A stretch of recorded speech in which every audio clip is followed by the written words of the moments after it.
আসসালামু আলাইকুম বন্ধুরা, welcome to my channel travel biker. আজকে হচ্ছে সিলেটে আমাদের দ্বিতীয় দিন। আজ আমরা সিলেট শহরের বিশেষ করে হচ্ছে মালনীছড়া চা বাগান, রাতারগুল সোয়াম্প ফরেস্ট, বিছনাকান্দি, সাদা পাথর এগুলো দেখে হচ্ছে আমরা ঢাকা ফিরে যাব। আর সম্পূর্ণ কিছুই এই ভিডিওতে থাকবে এবং আমাদের পুরো ট্যুর কস্ট কত হলো এবং মাইলেজ কেমন পেলাম বিস্তারিত সব কিছুই থাকবে এই ভিডিওতে। এই ভিডিও লাস্টে একটা লিঙ্ক শেয়ার করবো, যে লিঙ্কের মাধ্যমে আপনারা সিলেটের প্রতিদিনের পরিস্থিতি আপনারা এই লিঙ্কের মাধ্যমে দেখতে পারবেন।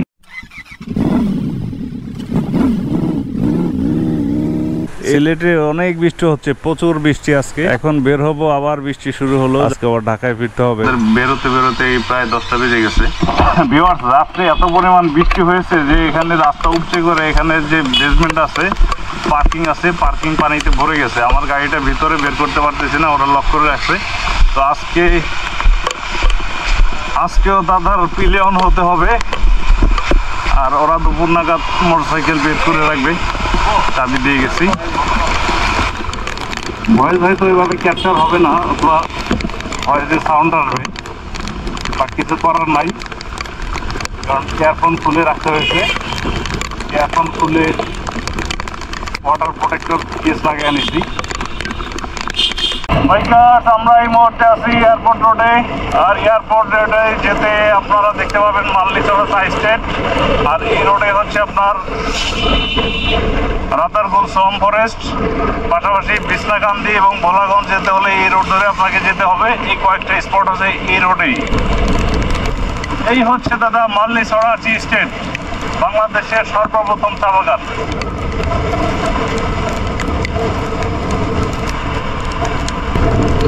মালনীছড়া, সরি, 1854।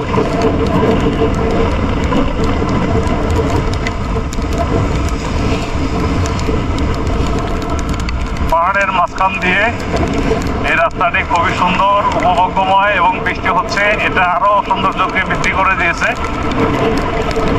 আর দাদার পিলিয়ন হিসেবে বসতে পেরে আরো বেশি কমফোর্টেবল লাগতেছে আমার। হাতের পা পাশে বিশাল আকৃতির এই চা বাগানটি। আর এই বর্ষায় চা বাগানের যে সৌন্দর্য, এটা কিন্তু অন্য সিজনে, শীতের সিজনে আসলে পাবেন না। প্রতিটা চা পাতার নতুন পাতা গজিয়েছে, প্রতিটা গাছে সবুজ, একদম পুরো পাহাড়ি সবুজ হয়ে গিয়েছে, পাহাড়ের কোনো মাটি পর্যন্ত দেখা যায় না। এবং নতুন পাতা গজিয়েছে সব চা গাছে। প্রকৃতির জন্য তার নিজস্ব রূপে ধরা দিয়েছে এই বর্ষায়। আর আমরা সেই বর্ষায় উপভোগ করতে এসেছি এই 360 আউলিয়ার দেশ সিলেট নগরী, সিলেট। বন্ধুবর, আমরা ঢুকে গিয়েছি রাতারগুলের রোডে। এটা হচ্ছে ধূপকলা মোড়, এয়ারপোর্ট রোডে। এই এক রাস্তা ধরে আমরা চলে যেতে পারবো হচ্ছে রাতারগুল সোয়াম্প ফরেস্টে। আস্তে দাদা, আস্তে। লা ইলাহা ইল্লা আনতা সুবহানাকা ইন্নী কুনতু মিনাজ জালিমিন। আর নিচের রাস্তাগুলো কিন্তু সব হচ্ছে আরসিসি করা, অর্থাৎ বৃষ্টি নামলে কোনো সমস্যা নেই। তবে সমস্যা একটা, রাস্তায় প্রচুর পরিমাণে নুড়ি পাথর এবং হচ্ছে হলুদ বালু, যেটা সিলেটি বালু বলে। কারণ রাতে এই পথ ধরে ট্রাকগুলোতে বালু এবং পাথর নিয়ে যায়, উত্তোলন করে ঢাকা সহ বাংলাদেশের বিভিন্ন জায়গায় ডিস্ট্রিবিউশন করে। তো রাস্তায় কিন্তু এই ছোট ছোট নুড়ি পাথর এবং হচ্ছে আপনার এই লাল বালু, এগুলো কিন্তু খুব চাকাকে স্কিড করে, বিশেষ করে বৃষ্টি নামলে তো অবশ্যই আরো একটু বেশি। সো এই রাস্তার কন্ডিশন খুবই ভালো, কিন্তু এই ব্যাপারটা একটু মাথায় রাখতে হয়। আমরা চলে এসেছি প্রায় রাতারগুলের উপকণ্ঠে। কিছু দূর সামনেই হচ্ছে রাতারগুল সোয়াম্প ফরেস্ট। এখানে 1 কিলোমিটারের মতো রাস্তা কিছুটা খারাপ, খারাপ বলা যাবে না, কিছুটা খারাপ। আর এখানে বর্ষার পানিতে সবাই মাছ ধরার চেষ্টা করতেছে। কি মাছ পাইছেন ভাই? মাছ পাইছেন? ও নৌকো ডুবে গেছে। ওই বোটঘাট কই? আমাদের একটু ঘুরতে আসছিলাম। ও যে দেখা যাচ্ছে রাতারগুল সোয়াম্প ফরেস্টের ফরেস্ট বাগান। 1080 টাকা। বাইকার্স, এখানে আসলে আপনাকে এই ফি দিতে হবে। ডিঙ্গি নৌকা 1 থেকে 5 জন, বাচ্চা এবং ফ্যামিলি বড় যাই হোক, 5 জন হচ্ছে 750 টাকা। জেলা পরিষদের ফি হচ্ছে 80 টাকা এখানে হচ্ছে টিকিট আছে 57 টাকা সরকারি ফি, আর নৌকার জ্যাকেটের জন্য নেয় 50 টাকা করে। এ হচ্ছে টোটাল আপনার খরচ হবে। এই খরচ দিয়ে আপনাকে হচ্ছে বোটে যেতে হবে।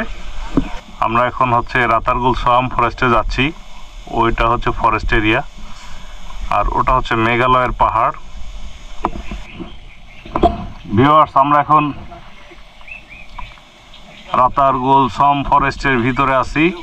এখানে বন্যার ঢলে পানির লেভেল অনেক বেড়ে গেছে, যার কারণে হচ্ছে যে গাছপালাগুলো একদম মাথার সাথে লেগে যাচ্ছে। আর সবচেয়ে রিস্কি ব্যাপার হচ্ছে এখানে কিছু বেত গাছ আছে, বেতের কাঁটা আছে, এটা গায়ে লাগলে একদম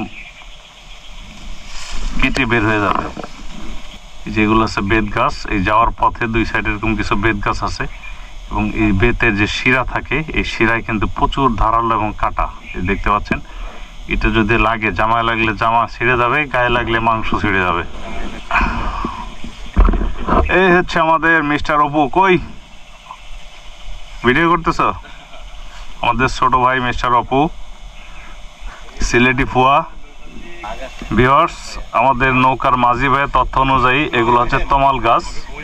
এই বাগানে মূলত হচ্ছে হিজল এবং তমাল গাছের বাগান। তো তমাল গাছ আমি কখনো আসলে আগে পরে দেখি নাই। এগুলো হচ্ছে তমাল গাছ। এই সাইডটা হচ্ছে তমাল গাছের বাগান, এবং হিজলের বাগান সামনে আসবে। কারণ এই যে দেখছো, এই যে সেফটি হেলমেট যে তোমরা রেখে আসছো, হেলমেটের যে নানাবিধ ব্যবহার আছে, বিভিন্নভাবে যে হেলমেটের ব্যবহার করা যায় সেটা আমার কাছ থেকে শিখো। ভিউয়ার্স, এই যে দেখতে পাচ্ছেন এগুলো হচ্ছে মুস্তাক গাছ।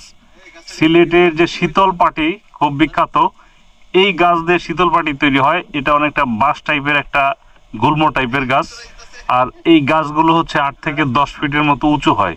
এখানে কিন্তু অলরেডি 8 থেকে 10 ফিট পানি আছে। এটা হচ্ছে মুস্তাক গাছ। এই দেখেন এটা হচ্ছে মুস্তাক গাছ। এইগুলো হচ্ছে শীতল পাটির উপকরণ। এখানে বরিশালের পেয়ারা বাগানের, ভাসমান পেয়ারা বাগানের একটা ফিল আছে। ওইখানে হচ্ছে পেয়ারা এবং লেবুর গাছ থাকে, আমড়া গাছ থাকে। আর এখানে হচ্ছে হিজল এবং তমালের গাছ। তাছাড়া কিন্তু ন্যাচারাল সিন এবং ফিলিংস একই রকম। মাঝি ভাই, নাম কি আপনার? হ্যাঁ, কসির আলী। আজকে আমাদের ট্যুরের সঙ্গে হচ্ছে আমাদের কসির আলী ভাই। কসির আলী ভাই আমাদের সোয়াম ফরেস্ট আজকে ঘুরিয়ে দেখাচ্ছেন। একটু বর দেন আর কি। হ্যাঁ, সেই। আর বন্ধুরা, এগুলো হচ্ছে হিজল গাছ, আর পাশাপাশি এটা হচ্ছে তমাল গাছ। আর আমাদের ডেস্টিনেশন ওইটা হচ্ছে ভিউ পয়েন্ট। ওখান থেকে টোটাল হচ্ছে আপনার সোয়াম ফরেস্টটা দেখা যাবে। আমরা এখন ওই ভিউ পয়েন্টে যাব। পাখি, বিভিন্ন রকমের পাখি, কোকিল সহ বিভিন্ন পাখি আছে এখানে।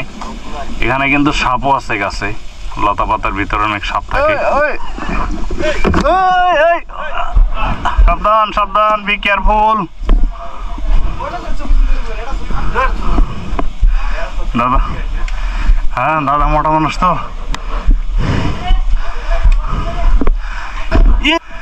ভিউয়ার্স, আমরা এখন আছি ওয়াচ টাওয়ারে। এই দেখা যাচ্ছে মেঘালয়ের পাহাড়, সব পাহাড়গুলো মেঘে ঢেকে গেছে। এদিকটা হচ্ছে জাফলং, আর ঠিক এদিকে হচ্ছে সিলেট।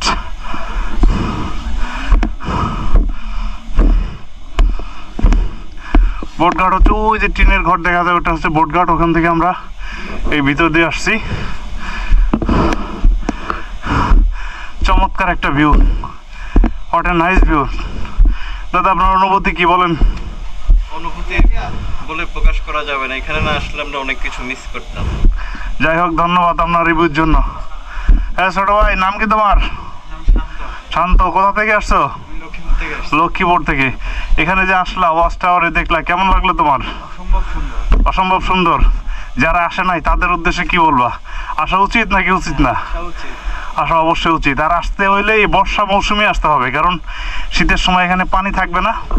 তখন কিন্তু এই ফিলটা, এই সৌন্দর্যটা তখন আর উপভোগ করা যাবে না। ভিউয়ার্স, আমরা এই মুহূর্তে আছি রাতারগুল সোয়াম ফরেস্টে। এখানে এসে আমাদের 4 জন ছোট ভাইয়ের সাথে পরিচয় হলো। ভাইয়ের নাম কি? মোহাম্মদ মেহেদি হাসান। আর তোমার কি? তোফাজ্জল হোসেন রনি। তোমার নাম ভাইয়া? মোহাম্মদ ইয়াহিয়া। আর ওর নাম হচ্ছে শান্ত। ওর সাথে আগে পরিচয় হয়েছে, আমার কিছু ছবি তুলে দিয়েছে। এরা আসতে হচ্ছে কুমিল্লা থেকে, তাই না? ব্রাহ্মণবাড়িয়া। কোন institute? Agriculture training institute Brahmanbaria থেকে 4 জন স্টুডেন্ট ফ্রেন্ড ওরা ঘুরতে আসছে। তো এই ওয়াচ হাউসের ওপরে ওদের সাথে হচ্ছে আমাদের পরিচয় হলো, ভালোই লাগলো। ঠিক আছে ভাইয়া, দেখা হবে। হ্যাঁ, নেক্সটে আবার কোথাও দেখা হবে, ব্রাহ্মণবাড়িয়া যদি যাই দেখা হয়ে যেতে পারে। ঠিক আছে, চ্যানেলের সাথে সাবস্ক্রাইব করে রেখো, যোগাযোগ হবে। ওকে, আল্লাহ হাফেজ। এই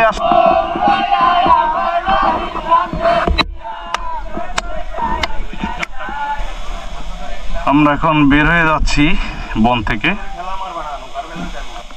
মামা তো ছোটবেলায় যেই খাইতাম না, গোল্লা খাইতাম, সেই মোটে গোল্লা ফিল দিল। এই আমাকে দেখা যাচ্ছে না।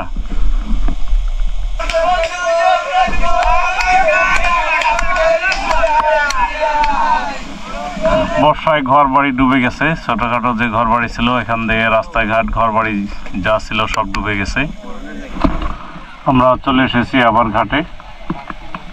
এই যে আমাদের বাইকগুলো, আর অনেক পর্যটক এখন আসতেছে, হাইস নিয়ে গাড়ি নিয়ে আসছে অনেকেই।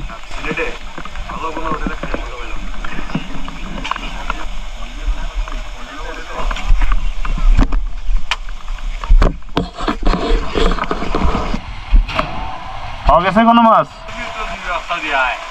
এগুলো কি পুকুর থেকে মাছ আসে নাকি ইসের মাছ? পুকুর থেকে আসছে। কষ্ট করে যদি এখনো মাছ না পান তাহলে কেমনে হলো? একটা দুটো পান নাই? এই যে একদম ছোট ছোট বাচ্চা মাছ। মলা আসছে একটা চিংড়ি আসছে। কতক্ষণ ধরে মারছেন এগুলো?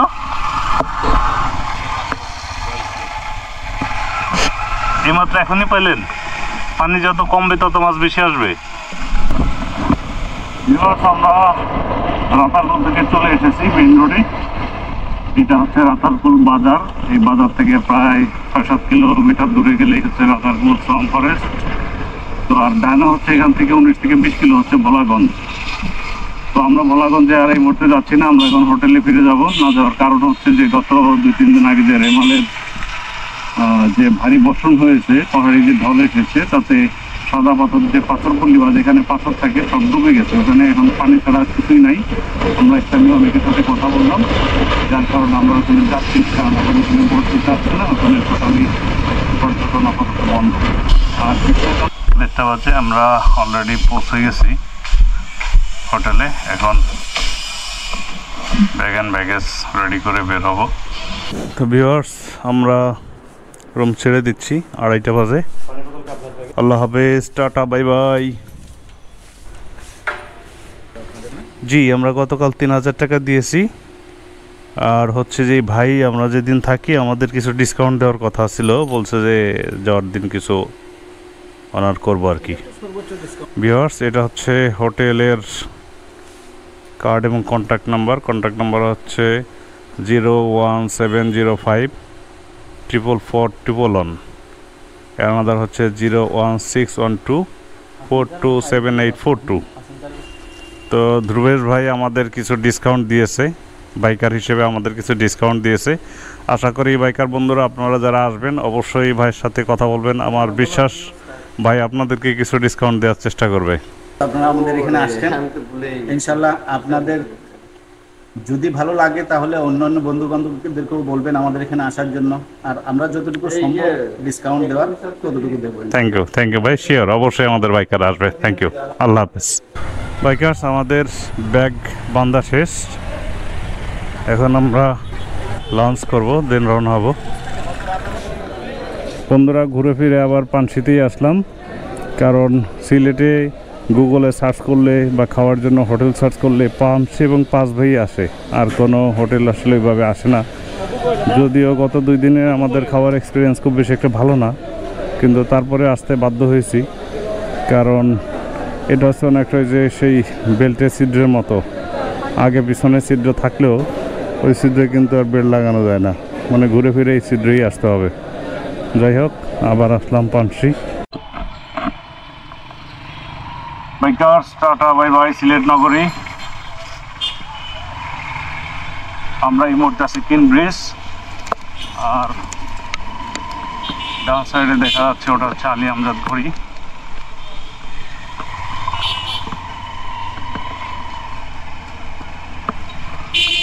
ঐতিহাসিক কিন ব্রিজ, এখন এটা দিয়ে কোনো গাড়ি ভ্যান কিছুই যায় না, শুধু মোটরসাইকেল যাতায়াত করে। এটা হচ্ছে আলী আমজাদ ঘড়ি। আর সুরমা নদী কিন্তু ভর্তি হয়ে গেছে, আর 1-1.5 হাত পানি হলেই কিন্তু শহরে পানি উঠে যাবে। তবু ভালো থাকে। হ্যাঁ হ্যাঁ, দেখা হবে। আচ্ছা ঠিক আছে, আচ্ছা ঢাকা আসলে ফোন দিও। ওকে, আল্লাহ হাফেজ।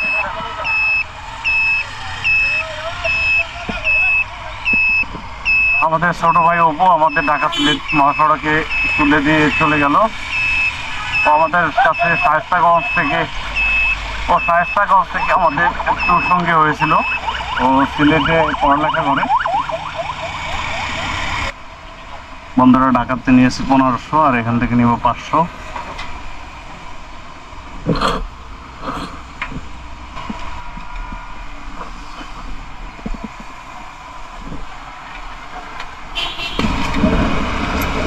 বৃষ্টি নামছে, রাস্তা একটু ভিজা। আর সিলেট রাস্তা তো হচ্ছে আপনার টু ওয়ে, তো খুব বেশি একটা রাইড করা যাবে না হয়তো। তারপরে দেখি আমরা কতটুকু যেতে পারি সন্ধ্যার আগ পর্যন্ত।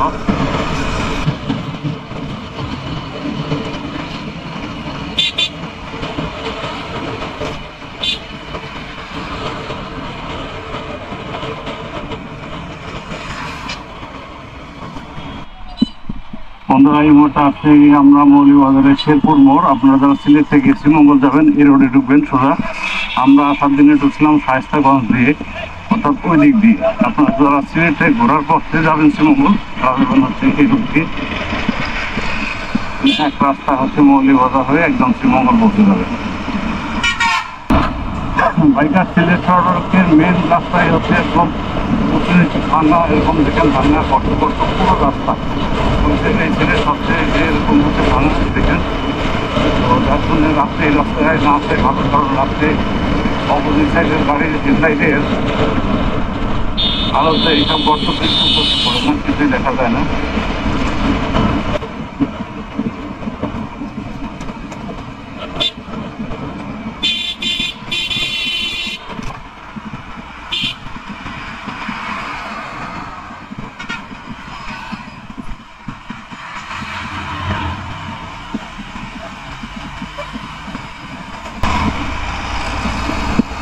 এই যে এরকম ভাঙা, দেখেন কি পরিমাণ ভাঙা। অলরেডি প্রায় 50-60 কিলো চলে আসছে, কিন্তু এখন পর্যন্ত কোনো ভালো রাস্তা পাইনি, সবই এরকম ভাঙা। আমরা এখন শায়েস্তাগঞ্জের কাছাকাছি।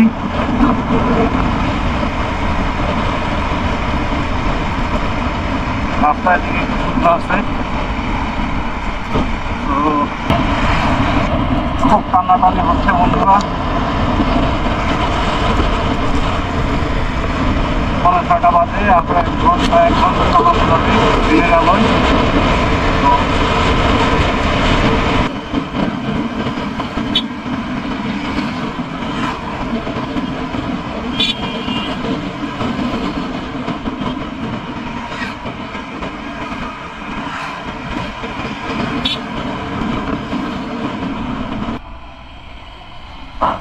বাইকার্স, আমরা এখন ব্রাহ্মণবাড়িয়া বিশ্ব রোডে আছি। তো আমাদের এক ট্যুরমেট সিরাজ ভাই, গত 3 দিন আমরা একসাথে ট্যুর করলাম। উনি চিটাগাং থেকে এসেছিলেন, উনি আবার চিটাগাঙে চলে যাবেন। চিটাগাঙে অলরেডি চলে গেছেন। যাই হোক, ওনার সাথে আমার সি অফ করা হয় নাই। আমি সামনে এগিয়ে গেছিলাম, উনি চলে গেছে। যাই হোক, উনি সুন্দরভাবে সহিভাবে নিরাপদে পৌঁছাক এই কামনা রইল।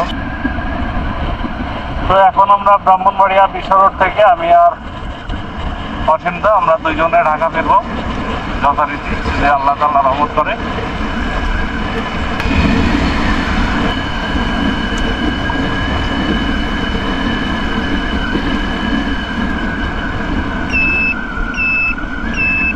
এখানে আমরা একটা ব্রেক দিব 10 মিনিটের।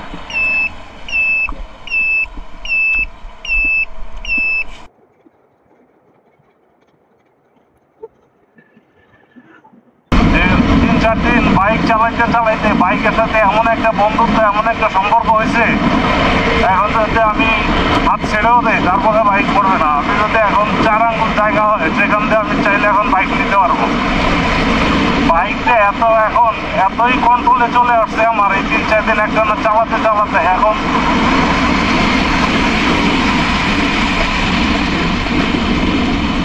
বলবো, মনে হচ্ছে যে বাইক এখন আমার ভাষা বলতে, আমি বাইকের ভাষা বলি, এরকম একটা সম্পর্ক তৈরি হয়ে গেছে আমাদের মাঝে। এর নামে হচ্ছে ভালোবাসা, এর নামে হচ্ছে বাইক ট্যুর। ভালো থাকেন, আবার নেক্সট ট্যুর হবে। বেরো নিচ্ছি কিন্তু, বলেন দর্শকদের উদ্দেশ্যে কিছু বলেন। আমরা 4 দিনে খুব সুন্দর একটা ট্যুর সম্পন্ন করলাম। তো বলে ভাই আমাদের সাথে একটা সবসময় থাকেন এবং আনন্দময় একটা ভ্রমণ হয় আমাদের। ইনশাল্লাহ আবার হবে, বেঁচে থাকলে আবার হবে। তবে সমস্যা হলে এখন দেখা সাক্ষাৎ একটু কম হবে। দাদা চলে গেল, দাদা যাবে মিরপুর 12 নম্বর, আর আমি যাবো উত্তরা। তো বন্ধুরা, আমাদের এই 4 দিনের সিলেট শ্রীমঙ্গল ট্যুর এখানেই শেষ হতে যাচ্ছে। আর মাইলেজ কত পেলাম সেটাও আমি আপনাদেরকে হিসাব করে জানাবো। আর মোট রাইড করেছি 618 কিলোমিটার। আলহামদুলিল্লাহ, অবশেষে আল্লাহ তাআলার অসীম রহমতে বাসায় সহি সালামতে এসে পৌঁছলাম। 4 দিন এবং 3 রাতের যে ট্যুর প্ল্যান ছিল, এই ট্যুর প্ল্যানের বিস্তারিত খরচ, বাইকে কত মাইলেজ পেলাম, কী কী দেখেছি, সব সম্পর্কে ব্রিফ দিব। এই ট্যুরে আমার হাং সিঙ্গেল ডিস্কে তেল খরচ হয়েছে আপনার 1800 টাকা। টোটাল আমি রাইড করেছি হচ্ছে 630 কিলোমিটার। তো সেই হিসেবে আমি দেখতে পেয়েছি যে আমার মোটরসাইকেলের মাইলেজ দিয়েছে হচ্ছে 45.46 কিলোমিটার পার লিটারে, 131 টাকা লিটার হিসাবে। তো এর মধ্যে আমি হচ্ছে যে সিলেট থেকে জাফলং এবং সিলেট থেকে হচ্ছে ভোলাগঞ্জের সাইডে আমি বাইক নেইনি, সঙ্গত কারণেই ওখানে আমার আরও প্রায় 3 লিটার পরিমাণ, অর্থাৎ প্রায় 500 টাকার মতো তেল খরচ বেশি লাগতে পারত। এর পাশাপাশি থাকার জন্য আমরা শ্রীমঙ্গলে থেকেছি 4 জন 2500 টাকা এবং সিলেটে 2 রাত থেকেছি 6000 টাকা। তো টোটাল আমাদের খরচ হয়েছে আপনার 8500 টাকা। তো সেখানে যেহেতু আমরা 4 জন ছিলাম, তো ডাবল বেড শেয়ার করাতে আমাদের খরচটা অনেক কম হয়েছে। আমাদের খরচ পড়েছে প্রায় 2200 টাকা হোটেল খরচ বাবদ আর কি। আর খাওয়া এবং স্পটের জন্য আনুষঙ্গিক খরচ হয়েছে আমাদের অ্যাটলিস্ট প্রতিদিন 1000 টাকার মতো ধরা যায়, সেই ক্ষেত্রে 3000 টাকা। তো টোটাল এই 4 দিন এবং 3 রাতের ট্যুর খরচ হয়েছে আমাদের 7200 টাকা।